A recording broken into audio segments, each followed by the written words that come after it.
Pre उसने ये कहा है कि भारत जो है उसने 12 न्यूक्लियर वॉरहेड्स जो हैं वो डिप्लॉय की हैं। 12 न्यूक्लियर वॉरहेड्स तरफ से पाकिस्तान को न्यूक्लियर ब्लैकमेल करने के लिए, या हो सकता है कि उनका मंसूबा हो कि वो अपने वॉर हेड्स जो हैं उनकी मूवमेंट उन्होंने शुरू कर दी है।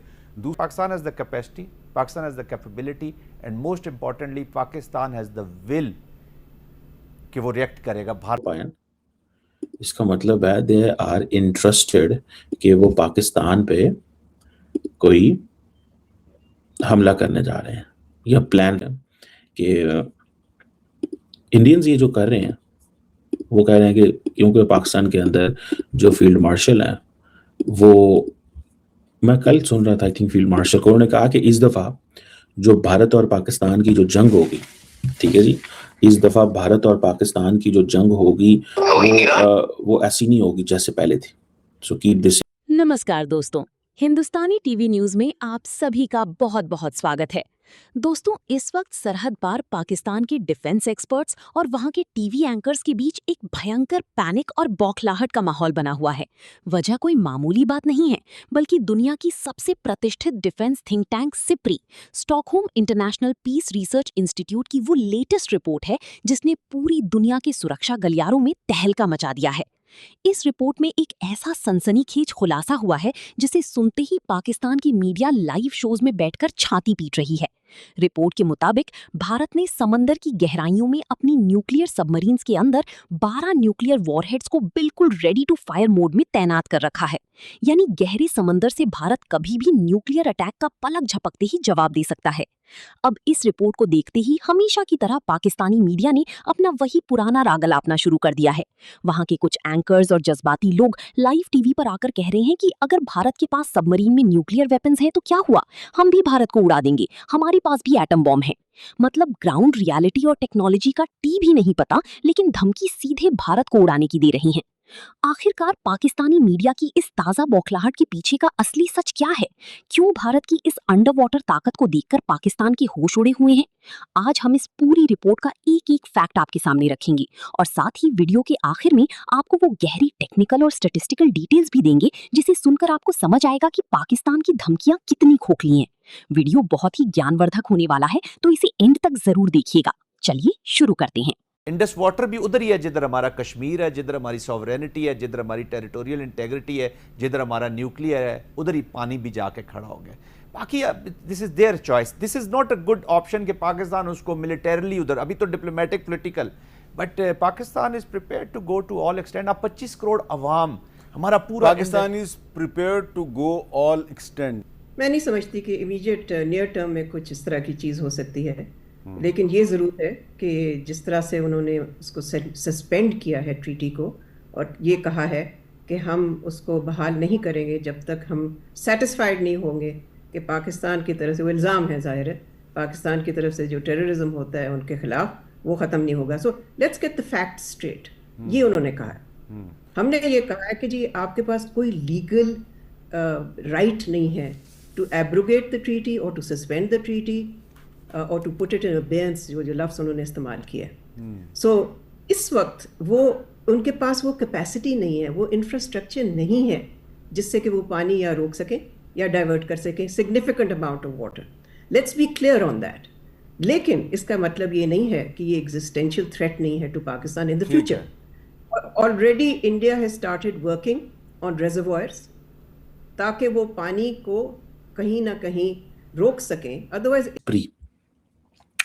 उसने ये कहा है कि भारत जो है उसने 12 न्यूक्लियर वॉरहेड्स जो हैं वो डिप्लॉय की हैं। 12 nuclear warheads, SIPRI, Stockholm International Peace Research Institute, उसकी ये रिपोर्ट, ये मैं नहीं कह रहा।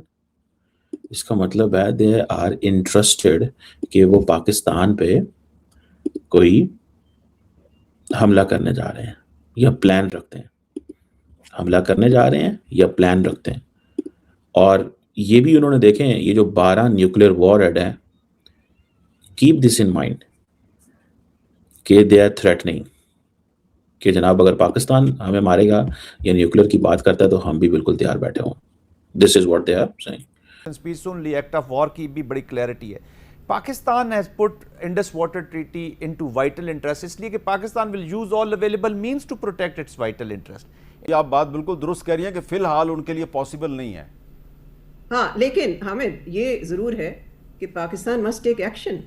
आई मीन यहाँ पर एक सेमिनार कराना ठीक है, आप लोगों को बता रहे हैं, इंफॉर्मेशन दे रहे हैं, हाईलाइट कर रहे हैं, बहुत मुनासिब चीज़ है, लेकिन मुझे बताएं कि बैन अल-अक़वामी सतह पे किया क्या है हमने, कौन से लीगल ऑप्शंस हमने एग्जामिन किए हैं और फिर हमने इम्प्लीमेंट करने नहीं, लेकिन एक इंटरनेशनल कोर्ट ने पाकिस्तान के हक में फैसला तो दिया है। जी जी, वो मगर वो प्रोसेस पे है। पाकिस्तान को देखिए बहुत से ऑप्शंस हैं, आप यूएन सिक्योरिटी काउंसिल लेके जाएं इस इशू को, आप इसको इंटरनेशनल कोर्ट ऑफ जस्टिस लेके जाएं, आप और लीगल ऑप्शंस देखें। I am not a lawyer and certainly not an international lawyer, so we have to take action. अभी तक हमने सिर्फ डिप्लोमेटिकली मुल्कों को आगाह किया है, विच इज इम्पोर्टेंट, जरूरी होता है वो भी, लेकिन उससे कोई ऐसी चीज करे ना। देखें, the only way to get enemy or adversary respond to you is to raise the costs for that adversary. ठीक है। What has Pakistan done to raise the costs for India?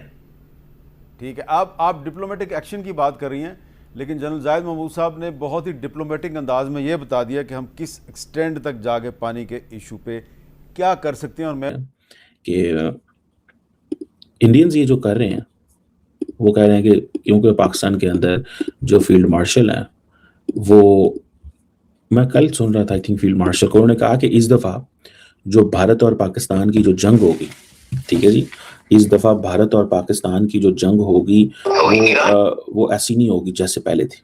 सो की जनाब समनीर ने कहा जी कि इस दफ़ा जो जवाब होगा वो महदूद नहीं होगा, बल्कि इंतहाई वसी जवाब होगा, यानी कि हम इंडिया के हर इलाके के ऊपर हमला करेंगे।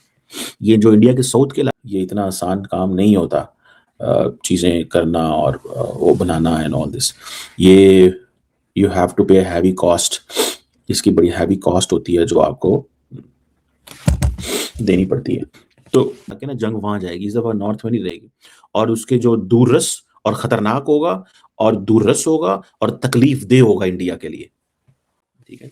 ये जहां से मनीर ने बात की, तो ऑब्वियसली देखें ये चीजें तो हैं, पाकिस्तान ने ये तो नहीं, आप देखें अगर पाकिस्तान इंडिया को मारता है तो इंडिया भी तो सारी बात है इसमें वो कहेगा ना, मारेगा, वो कहेगा जनाब असी भी तो फिर डेंजरस है, ठीक है।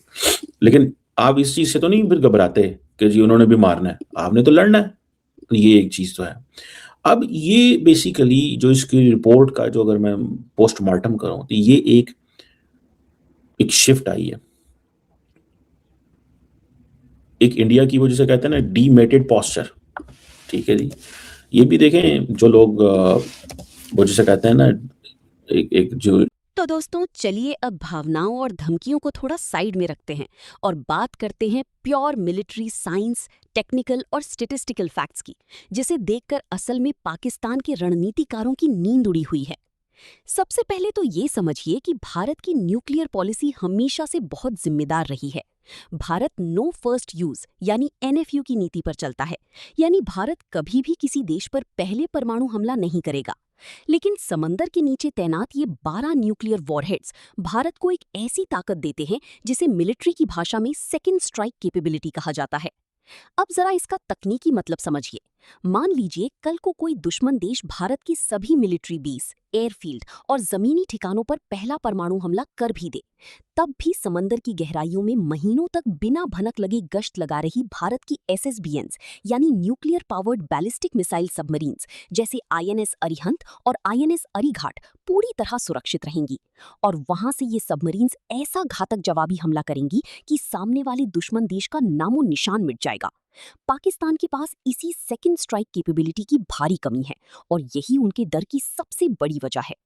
अब बात करते हैं उन 12 वॉरहेड्स के आंकड़ों की। सिप्री की रिपोर्ट जिस क्षमता की बात कर रही है वो भारत की K-15 सागरिका और K-4 बैलिस्टिक मिसाइलों से जुड़ी है। INS अरिहंत क्लास सबमरीन्स, इन सबमरीन्स में 4 वर्टिकल लॉन्च ट्यूब्स होती हैं। K-15 मिसाइलें, हर ट्यूब में 3 K-15 मिसाइलें लोड की जा सकती हैं, यानी कुल 12 मिसाइलें।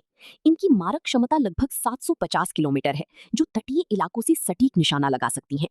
K4 मिसाइलें, या फिर इन क्यूब्स में 4 लंबी दूरी की K4 मिसाइलें तैनात की जा सकती हैं, जिनकी रेंज 3,500 किलोमीटर से ज्यादा है। ये रेंज इतनी है कि हिंद महासागर के किसी भी कोने में बैठकर पूरे पाकिस्तान को आसानी से टारगेट किया जा सकता है। इस जबरदस्त अंडर वाटर ताकत के साथ भारत दुनिया के उन गिनी चुनी देशों में शामिल है जिसके पास न्यूक्लियर ट्रायड यानी जमीन, हवा और समंदर तीनों जगहों से परमाणु मिसाइल दागने की क्षमता है। दूसरी तरफ पाकिस्तान के पास जमीन से मार करने वाली शाहीन या गौरी जैसी मिसाइलें तो हैं, लेकिन समंदर के नीचे न्यूक्लियर सबमरीन टेक्नोलॉजी के मामले में वे भारत से कोसों पीछे हैं। यही वजह है कि जब उनकी मीडिया लाइव टीवी पर कहती है कि हम भारत को उड़ा देंगे, तो उनकी बातें सिर्फ एक हास्यास्पद चुटकुला बनकर रह जाती हैं। मॉडर्न वॉरफेयर धमकियों से नहीं, बल्कि ठोस तकनीक और मजबूत इकोनॉमी से जीता जाता है, जो इस वक्त पूरी तरह भारत के पक्ष में है। दोस्तों, समंदर में भारत की इस बढ़ती न्यूक्लियर ताकत और पाकिस्तान की इस बौखलाहट पर आपकी क्या राय है? कमेंट बॉक्स में लिखकर जरूर बताएं। वीडियो इन्फॉर्मेटिव लगा हो तो इसे लाइक करें, शेयर करें और हमारे चैनल हिंदुस्तानी टीवी न्यूज को सब्सक्राइब करना बिल्कुल ना भूलें। मिलते हैं अगली वीडियो में। जय हिंद, वंदे मातरम।